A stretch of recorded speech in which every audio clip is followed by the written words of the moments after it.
Don't follow me, Silas.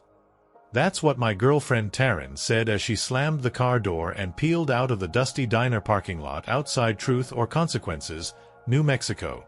She didn't yell. She didn't cry. She just said it like she was giving a stranger directions, cold and clear.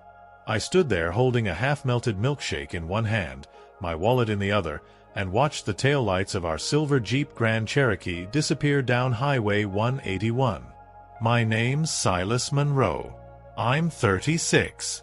I work in telecommunications infrastructure, the kind of job where you spend more time on cell towers than on the ground. I've been with Taryn for nearly 6 years. This was supposed to be a reset weekend, her idea. A road trip from Flagstaff through New Mexico. No phones, no stress, just the two of us reconnecting. We'd been fighting lately, over little things, mostly. My long work hours. Her constant distractions. But that morning, everything seemed okay. She was quiet, but not cold. I figured we'd turned a corner. Turns out, we had. Just not the one I thought. We'd stopped at a retro-style roadside diner to grab burgers and stretch our legs. I went inside to pay. She stayed by the car, scrolling through something on her phone. When I came back out, she was in the driver's seat. "Move over, babe," I said, reaching for the handle. "No," she said. That was it. At first, I thought she was messing with me. Taryn always had this dry sense of humor that sometimes went too far. But there was no smirk, no sideways glance.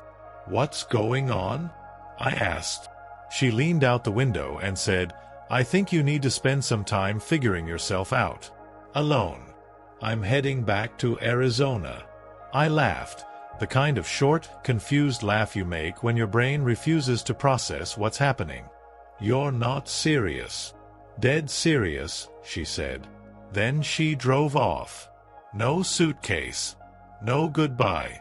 Just silence and the smell of exhaust. I stood in that dirt lot while the heat baked through my jacket. No car. No plan. No idea what the hell had just happened. I checked my phone. 18% battery. No service. No Uber. No Lyft. The nearest bus station? According to the bored teenager working the diner counter, Las Cruces. Over 75 miles away. I remember looking at my reflection in the dusty diner window and thinking, this is it. This is the moment everything changes. I started walking south along the highway, hoping to catch a signal or maybe a ride. I didn't even know what I was hoping for, that she'd turn around? That this was some twisted way of forcing a breakthrough? But deep down, I already knew she wasn't coming back. Taryn and I met 5.5 years ago at a charity volleyball tournament in Sedona. She wasn't playing. She was on the sidelines organizing snacks and waivers. I was there with a few guys from work.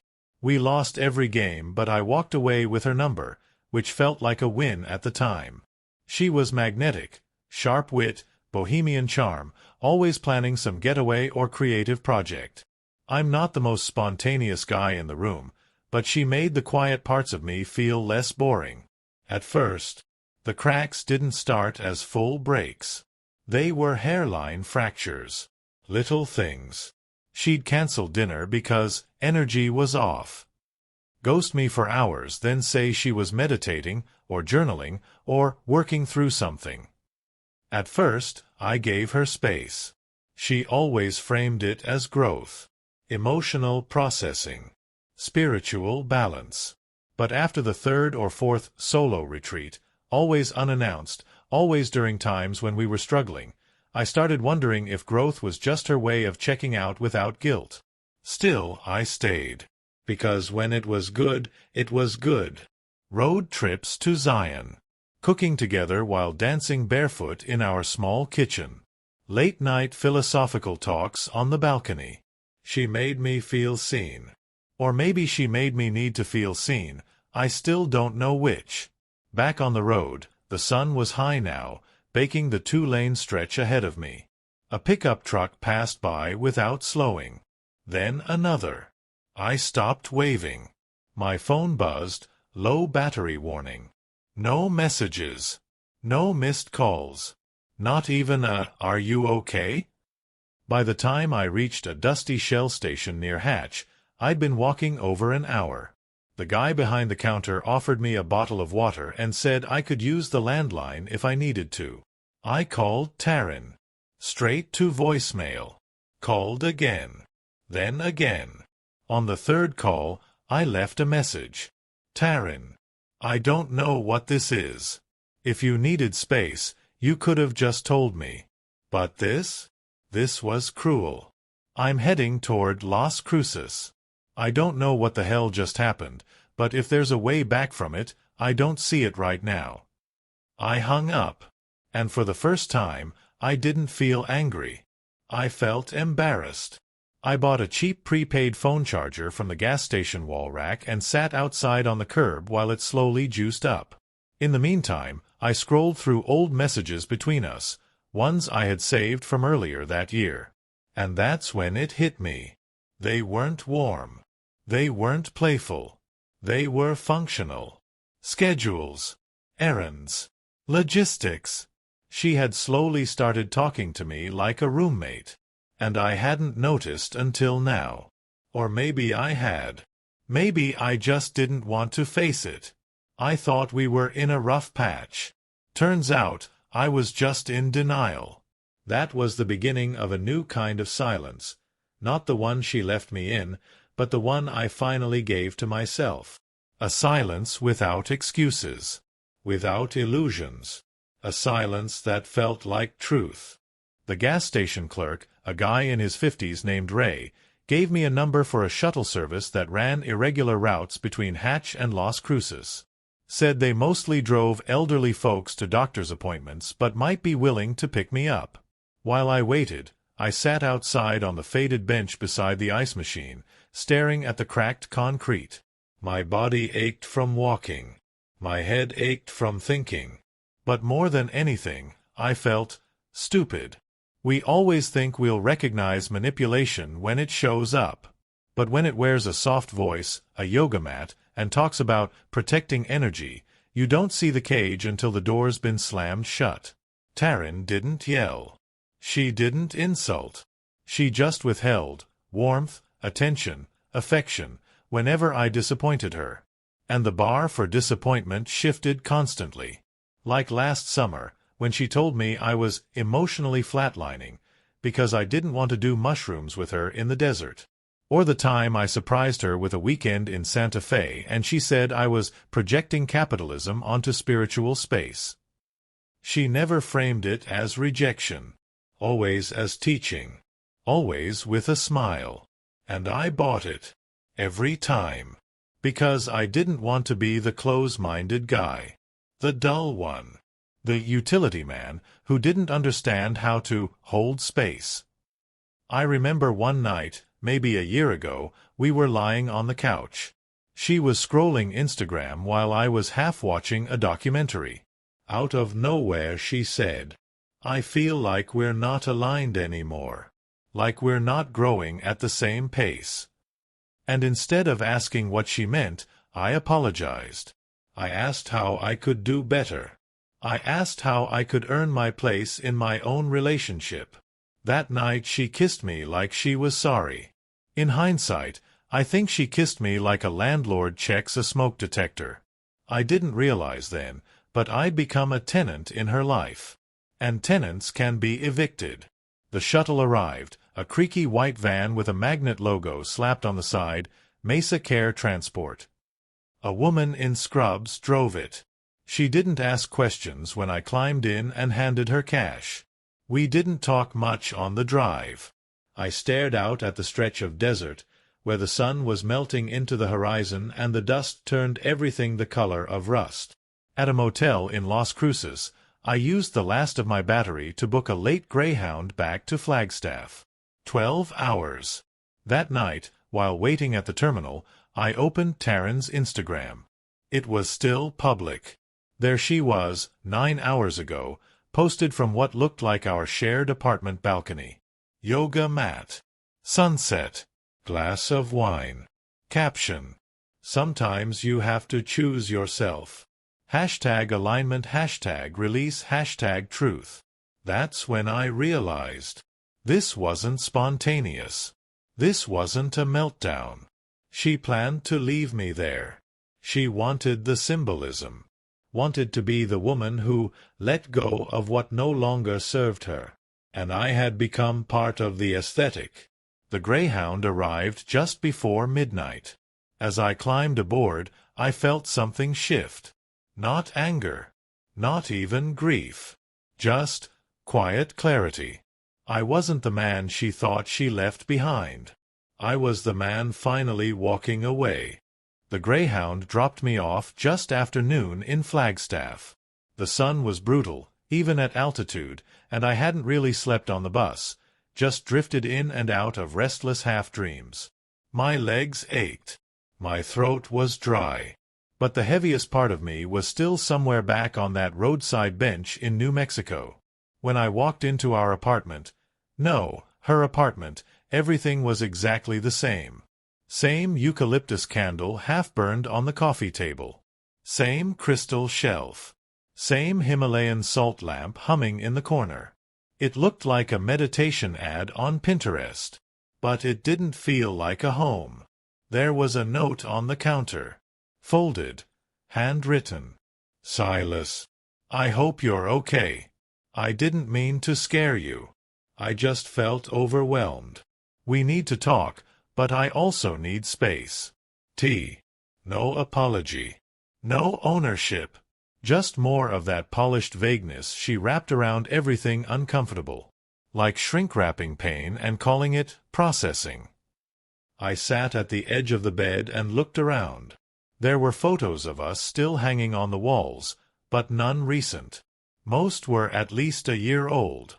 I hadn't noticed that before. Her vision board was still on the fridge. 2025 intentions. None of them mentioned me. Later that afternoon, I opened my laptop and started scrolling through our old shared Google Drive folder. We'd used it for trip planning, house stuff, bills. I don't even know why I opened it. Maybe I was looking for answers. What I found was a document called Energy Audit, Relationship, T only. Last edited 2 weeks ago. It was a spreadsheet. A literal spreadsheet of our relationship. Each row was labeled, Silas says, Silas does, Silas lacks. With color-coded comments beside them like emotionally stagnant, routine, too logic-based, and stifles spontaneity. She had rated me. And beside one entry, doesn't challenge me anymore, she'd written in gray italics. Might need to end things symbolically to shift timeline. Symbolically. I wasn't a man. I was a metaphor. That night, I slept on the couch, not because I had to, but because I couldn't stomach the bed. I thought about every time I'd told myself it was just a rough patch. That she was just in her head. That I needed to hold on because real relationships took work. But now I saw it clearly. I wasn't in a relationship. I was in a performance review. And I'd failed the vibe check. The next morning, I called in sick. I didn't say much, just that I wasn't well. My boss, a blunt guy named Eric who used to be a lineman himself, just grunted and told me to take whatever time I needed. That was the first time in weeks someone didn't ask me to explain myself. It felt good. That afternoon, I packed a bag. Not everything, just the things that were mine and still felt like mine. A few books. My tools. My Polaroid camera. A fleece jacket that didn't smell like lavender and rosewater. Then I drove to my cousin Eli's place in Prescott. He worked nights as a paramedic and had a spare room with a futon and a broken ceiling fan. When I knocked on his door, he opened it with a tired smile. "You look like hell," he said. "Feel about the same," I replied. He handed me a cold beer without another word. No demands. No questions. That's when I realized this is what support feels like. Not a self-help quote. Not a list of things I need to improve. Just presence. That night, lying on a futon in a dusty room with a broken fan, I felt more peace than I had in 6 years of curated, candlelit conversations. Eli left early for a night shift, so I had the place to myself. I made coffee in his dented French press and stood on his tiny balcony watching the sun drag itself over the mountains. I hadn't checked my phone in nearly 24 hours. And for once, I didn't feel anxious about it. No notifications. No cryptic text from Taryn. No "you're overreacting" voicemails. Just quiet. Not the kind she used to weaponize, but the kind that actually made room for me to hear my own thoughts. That morning, I did something I hadn't done in a long time. I wrote things down. Not in a productivity app, not in some shared digital calendar. I opened a notebook and made a list. Things I missed about myself. Eating without thinking about macros or energy alignments. Laughing without being corrected. Driving in silence. Listening to Springsteen without irony. Calling my brother just to talk. Fixing things with my hands instead of overanalyzing them. That last one hit hard. I missed being useful. Tangibly useful. Building. Repairing. Touching something broken and making it whole. Taryn didn't see value in that. She said it was rooted in control. But I think I just liked knowing that effort could still matter somewhere. Later that day, I called my supervisor at work and asked about moving to the Kingman branch. Smaller team, less chaos, more fieldwork. He sounded surprised. Didn't think you'd want out of Flagstaff. I do now, I said. By the end of the call, it was set. Transfer approved. I could start in 2 weeks. Then came the harder part. I called a lawyer. Her name was Mara Castillo. Small office, no nonsense. Found her through Eli's girlfriend, who said she was sharp and had no time for BS. Perfect. We met that Friday in her office above a bail bonds agency. I told her the whole story, the emotional slow burn, the abandonment, the spreadsheet, the performative healing language that always kept me chasing approval. She didn't blink. Do you want to pursue legal action for financial separation or just extract cleanly? Cleanly, I said. I just want out. You're not married? No. Then it's simpler. We'll document communication, outline assets, notify her formally. But you need to stop staying in her space. And you need to stop giving her the benefit of the doubt. She slid a pen across the desk. You ready to sign some distance into existence? I signed. And just like that, something shifted. I went back to Flagstaff that weekend with Eli riding shotgun. We packed the rest of my stuff. She wasn't home. A few things of mine were already gone. Some records, a toolbox, a hiking pack I'd had since college. I didn't care. I left the keys on the kitchen counter and locked the door behind me. Not for her. For me. We stopped for tacos on the way out of town. Eli looked at me over his horchata and said, "You look taller." I laughed. Think I'm just standing up straighter. Back in Prescott, I started getting my hands dirty again. Helped Eli fix the busted fence in his backyard. Repaired the AC unit in his Jeep. Took on weekend gigs installing antennas and signal boosters for older buildings out in the desert. The work was hot. Exhausting. And exactly what I needed. Some nights I'd still wake up with her voice in my head, that quiet, patronizing tone. You're being reactive. You're not hearing me. You need to trust the process. But now I had my own voice to answer with. No. I just need to trust myself again. It had been almost 6 weeks. 6 weeks since I left Flagstaff. 6 weeks since I slept under a roof that smelled like Palo Santo and passive aggression. 6 weeks of actual silence, the kind that lets things heal, not rot. I'd started at the Kingman branch 2 weeks earlier. Smaller crew, longer hours, fewer politics. I loved it. I was waking up tired but clear. Cooking for myself. Taking drives with no destination. I even started reading again. Not how to become your higher self nonsense, just real books.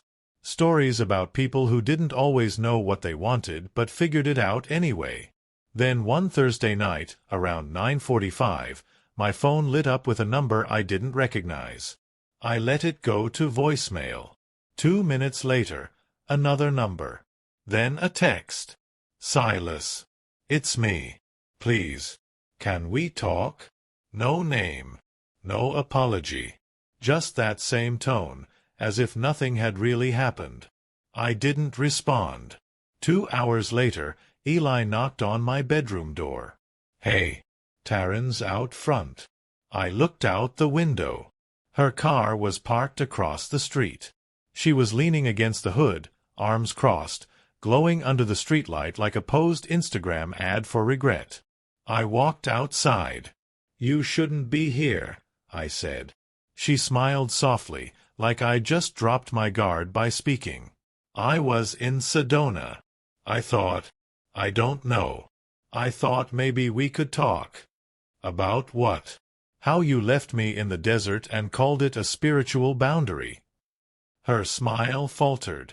For the first time in a long time, I saw her face without performance. It wasn't meant to hurt you. Then you're worse than I thought. She looked down. I could feel the words trying to form.